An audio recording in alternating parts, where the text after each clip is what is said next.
Kilalanin si Douglas Charles, ang rumored boyfriend ngayon ni Catriona Gray. Catriona Gray, taken na nga ba?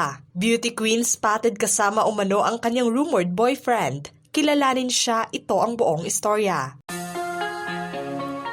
Maugong na usap-usapan ngayon ang rumored boyfriend ng beauty queen na si Catriona Gray. Ito'y matapos na naispatan ang beauty queen na may kasamang lalaki. Agad na kumalat ang kanilang mga larawan online at pinagpiestahan ng mga netizens. Nitong mga nakaraang araw, naging mainit na usapan ang isang sighting kina Catriona at kasamang lalaki na nagngangalang Douglas Charles na magkasamang umalis sa The Groove condo sa Rockwell. Bagamat hindi malinaw kung may relasyon nga ba ang dalawa, sapat na ang eksena para mag-spark ng chismis. Lalo na at komportable na raw sila sa isa't isa.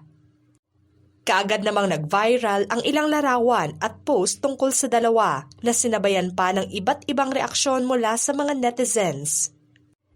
May natuwa, may nagulat at may nagsabi pa na deserve ni Catriona na maging masaya muli pagkatapos ng mga pinagdaanan niya noon. Hindi rin nakaligtas sa mata ng publiko si Douglas dahil bukod sa kanyang hitsura, marami ang nakikiusyoso kung sino talaga siya at kung ano ang kanyang background. Ang kinikilalang bagong kasintahan nga ni Catriona ay si Douglas Charles.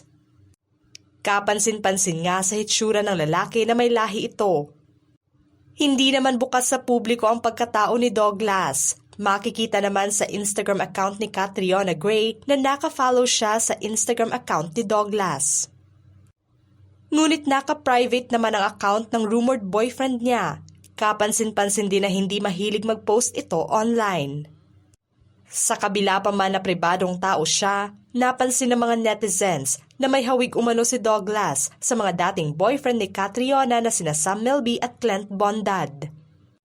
Usap-usapan din na palaging spotted ang dalawa sa The Groove na magkasama. Napaulat din na mahilig umano si Douglas maglaro ng pickleball. Komento naman ng publiko na may iisang type umano na hulma si Catriona dahil nasa pagkakahawig ni Douglas sa kanyang mga exes. Sa kabila ng espekulasyon online, nanatiling tahimik si Catriona sa issue. Wala ring opisyal na pahayag mula sa kampo ni Douglas na nagdulot ng matinding espekulasyon. Para sa ilan, maaaring magkaibigan lamang ang dalawa habang ang iba ay naniniwala na may something umano sa pagitan nila. Matatanda ang kinumpirma ni na Catriona at Sam Melby ang breakup nila nitong taon lamang. Na-engage naman sila noong 2023 at naging sila naman noong 2020.